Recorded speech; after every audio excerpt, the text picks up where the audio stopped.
त्यांनी उठायची गरज आहे. कारण ह्यो गाव एक जर गाव आम्ही जर सोडलो की ह्यो जाऊन दे प्रोजेक्ट म्हणत, तर हळूहळू सगळे प्रोजेक्ट आहे. त्याच्यामुळे आज आम्ही 1 इंच सुद्धा जमीन देऊचो नाही. ही जी भूमिका आहे लोकांची, ही फक्त त्यांची कारापूर वाचवची नाही, तर एंटायर नॉर्थ गोवा आणि एंटायर ही जी काय गावं असेल त्यांच्यासाठीची त्यांची भूमिका असं मला वाटतं. कारापूर मोठे इन्स्पिरेशन आहे सगळ्यांसाठी. मी चिपळूणातून आलो या यात्रेसाठी आणि आमच्याकडे सुद्धा लोडाचा मोठा प्रोजेक्ट होतोय, पण तिकडे कोणी विरोध करत नाही आहे तेवढा जसा आपण इथे बसून करतोय. तर कारापूर मला वाटतं सगळ्यांसाठी खूप मोठं इन्स्पिरेशन आहे. आणि पॅन कोकण हे सगळे प्रश्न आहेत. कोकणाला एकतर उपभोगायला इथे सगळी जमिनी बळकावल्या जात आहेत किंवा कोकणाला डस्टबिन बनवलं आहे. दोघांपैकी एकच कोणती तरी गोष्ट आहे. कोकणासाठी काहीच होत नाही आहे. इथलं पर्यावरण उद्ध्वस्त करायचं, डस्टबिनसारखं वापरायचं. केमिकल फॅक्टरीज एकतर येतात, ते सगळे केमिकल्स खाड्यांमध्ये समुद्रामध्ये फेकले जातात. आणि दुसऱ्या बाजूला जे काही चांगलं आहे कोकण, ते कोकणी माणसांसाठी ठेवलेलं नाही आहे. ते सगळं फक्त जिथे EQI आता वाढला आहे, जिथे जगणं शक्य नाही आहे, इम्पॉसिबल आहे जगणं, ती लोक सगळी आता इकडे येत आहेत. So everybody is migrating towards Konkan now. Konkan And they are destroying the greenery of Konkan. Yes. So that is one of the concerns of this. Or you can say that this greenery is for elite people now, not for locals. So now you are saying that they have already destroyed their land. Now they are coming to destroy ours. Yes. So that is. And do you think that the government will actually be awake on these issues? I think Because we are seeing that in Goa. Government जर इतले sensitive आसलेले न्हू जाल्यार आमकां हे सगळें करचें पडचें नासलेलें. गव्हर्नमेंटाच्यो प्रायोरिटी मिसप्लेस्ड आहा. प्रायोरिटी कितें आसपाक जाय? Government has to take care of the own people right no, जेंच्यांनी हे राखले सांबाळले इतल्या वर्सांक, जेंच्यांनी मेंटेन केले, तांकां पळोवंक जाय न्हू पयलीं. एनवायरमेंट कोणाचे? आमचे गोंयचे. जनावरां कोणाची? आमची गोंयची. लोक कोणाचे? गोंयचे, गोंयकार सगळे. कोकणातले आता जशें प्रसादान सांगले, म्हादय एक कन्सर्न आहा. आमकां 2 मेजर रिवर्स ज्यो ओरिजिनेट जाता महाराष्ट्रान आनी कर्नाटकान, पूण त्या जर रिवर्सांचे जर इफेक्ट येत न्हू, गोंयान येदो व्हडलो दुश्काळ पडपाचो आहा. म्हादय एक आनी दुसरी तिलारी ओरिजिनेट जाता महाराष्ट्रान, आनी गोंयचे 3 तालुका त्या रिवराचेर डिपेंड आहा आनी कोकणान जाता. हे असले कॉज आमकां एक्रॉस बॉर्डर कोऑर्डिनेट करचेच पडटले. थंयसर जर तिलारी तेंची म्हणून जर जायते केले जाल्यार हांगासर परिणाम, ताजो इफेक्ट जो आसा पळय, कॉन्सिक्वन्स गोंयकारांक भोगचे पडटले. आमकां क्रॉस बॉर्डर कोऑर्डिनेशन जितली अर्जन्सी आनी नीड आतां येयल्लेली आहा, हेजे पयलीं केन्ना येवंक नासलेली. कित्याक वेस्टर्न घाट्स अशें म्हणटा की जगातली सगळ्यात richest biodiversity hotspot, older than Himalayas. Cross border ecology पण आहे ना. गोव्याचे मासे मुंबईपर्यंत जातात, मुंबईचे मासे मायग्रेट करून गोव्याच्या कोस्टपर्यंत येतात. वाघ पूर्ण दांडेलीपासून तिलारीपर्यंत एकच वाघ फिरत असतो. तो प्रश्न पण एकच आहे, एकाच प्रकारचे. त्या वाघाला मागीर मायग्रंटूय म्हणटा ना हांगासर. वाघ टुरिस्ट आहे. गोवा टुरिझम स्टेट म्हणून आमचे मिनिस्टर तांकां वागांक टुरिस्ट म्हणपाक लागला. आणि सरकार हा पळय, सरकार म्हणटा न्हू, सरकारांचो एक म्हणजे त्यांचो एक स्टेटमेंट आहा, एक फ्रेज आहा त्यांचो की सबका साथ सबका विकास अशें आहा तेंचे म्हणणे. सबका साथ सबका विकास. पूण हेच सरकारूच जर आमकां साथ दिना जाल्यार आमचो विकास कसो जातलो? हेजेर विचार करिना ते. तेंचे डेफिनेशन ऑफ सब जे आसा पळय ते थोडे कॅपिटलिस्टूच आहा सारके. म्हणजे तेंकाच साथ आनी तेंकाच विकास. एक्झॅक्टली. बरी गजाल. पण आता आमकां जी ऍक्च्युअल आहे ती आमची सबका साथची गरज आहे. सारके. आम्ही जे आज एकत्र येयलो ही साथ हा. आता कारण आम्ही समदुःखी असो, आमचे प्रॉब्लेम सेम. आता त्या दिसा आमी एनवायरमेंट डिपार्टमेंटान गेले पळय, तेन्ना आमकां खरी गरज आसली सबका साथ सबका विकास ह्या फ्रेजाचो. सगळे म्हणटाले, म्हणजे सगळ्यांच्या लोकांचे एकूच एम आसलो की ह्या कारापूर लोकांचो जर विकास जातलो जाल्यार कितें तरी ह्या डिपार्टमेंटांनी सूचित करपाचें, आमच्या म्हणजे बाकीच्या ऑथॉरिटीनी हांकां सूचित करपाचें. म्हणजे हेंचो जर साथ मेळलो जाल्यार आमकां विकास न्हू. पूण हेच जर आमकां आयज समाज जर साथ दिना, हे सरकारूच जर आमकां साथ दिना, हेंचे ऑथॉरिटी हेंचे डिपार्टमेंट जो आहा त्यो साथ दिना, आमचो विकास कसो जातलो? आमकां व्हडल्या कसल्या विकासाची गरज ना, डिस्ट्रक्शन करून विकासाची गरज ना. आमच्यो गांव जमण्यो झरे न्हंयो राखून समज जर जाता विकास जाल्यार तुमी करात, आनी तितूनच तुमचो साथ जर मेळटा जाल्यार तितूनच आमी समजून घेतले की आमचो विकास जालो म्हणून. तुमी म्हणटा कितें गव्हर्मेंट फेल जाला म्हणून तुमी हें करपाक एनवायरमेंट प्रोटेक्शन करपाक आनी लोकांक साथ दिवपाक. एनवायरमेंट कितें उरला आतां सध्या, तर एनवायरमेंट उरोकूच ना म्हणून हे सध्या आंदोलनां चल्लेली आहा न्हू. समज एनवायरमेंट उरलो सरकारान जर टिकोवन दवरलो जाल्यार आंदोलन कोण करतले आसले, कोण भायर सरचोच नासलो. आतां प्रसादा सारके तो सारको फेमस आहा, तो तुमच्या गांवान येयलो, तो तुमकां कितलो हिंगा कितलो इम्पॅक्ट जातालो तुमच्या हेजेर एज्युटेशनाचेर? आमकां पळय कोणू आमकां जो लागता पळय, कोणू आमकां सपोर्टान येता न्हू, तेजो आमकां खंय ना खंय तरी फायदो पडटात.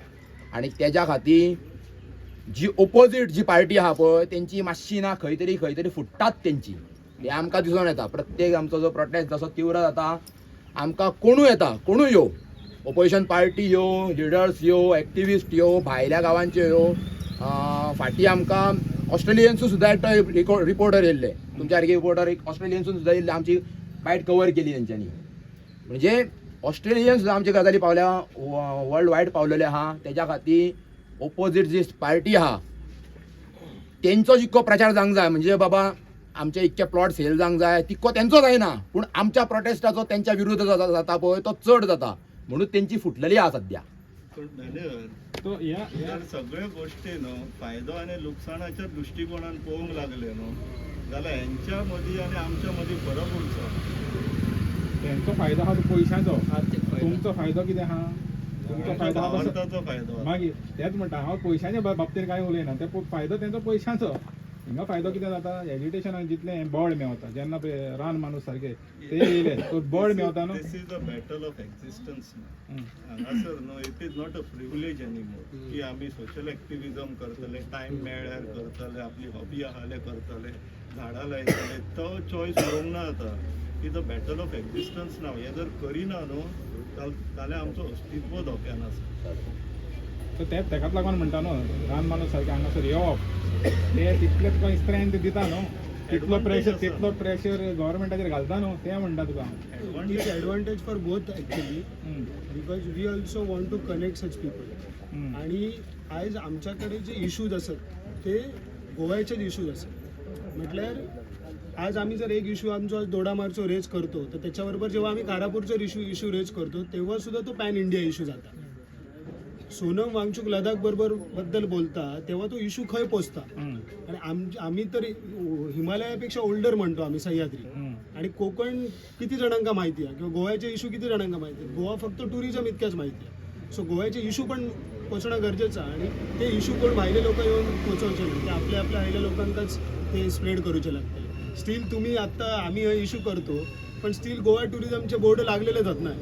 अजूनही हायवे ग्रामा आणि ओरिजिन आणि काय प्रोजेक्टचे सेलिब्रिटी लोक ॲड करतातच. असे आपली लोकल लोकांचीच ताकद आणि जन आंदोलनातच काही ते होऊ शकतं. आणि काय आहे की- एड टू दॅट तेणी जशें सांगलें पळय चिपळूणान तेंच्या लोधा प्रोजेक्ट येता तापोली. तापोली ते हांगा येता. सो तेंच्या मदीं कॉर्डिनेशन आसा जाल्यार आमच्या मदीं कित्याक आसपाक जाय? सारकें. We have to also coordinate न्हू. आनी कॉर्डिनेशनान एक्चुअली स्ट्रेंथ आसा पळय ती आनीक खंय मेळना. We have to coordinate, calibrate, help each other, assist each other. प्रत्येक battle in Konkan region is a battle of existence नाव अँड सर्वायवल. प्लीज.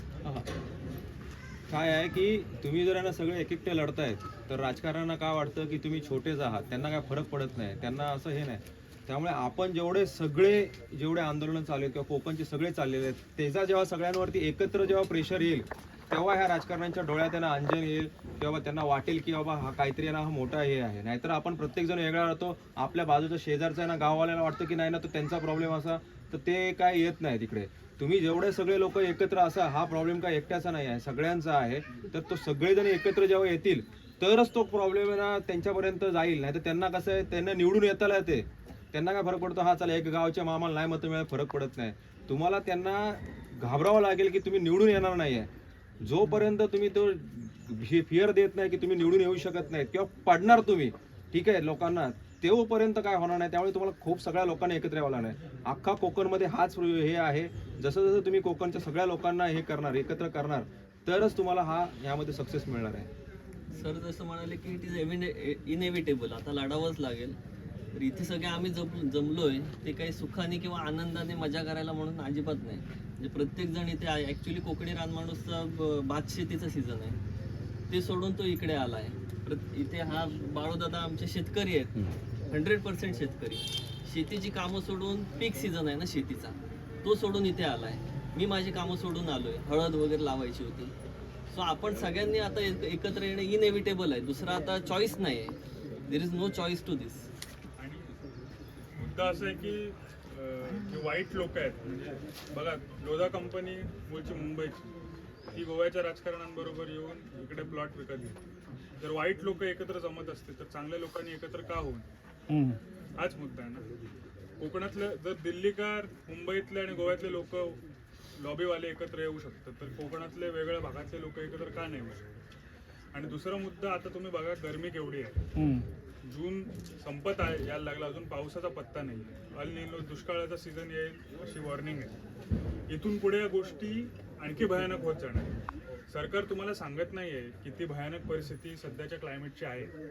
इथून गोवा, सिंधुदुर्ग हे हीट वेव्ह, जे आपल्याकडे हीट वेव्ह यावर्षी आली आहे, ते सगळ्यात प्रोन भाग आहेत. म्हणजे हीट वेव्हचा सगळ्यात घातक परिणाम या भागांमध्ये होणार. आपल्याकडे काय वाटतं, आपल्याकडे 40 डिग्री तापमान जात नाही म्हणून आपल्याला वाटतं आपल्याकडे गरमी पडत नाही, पण आपल्याकडे काय आहे, ह्युमिडिटी आहे.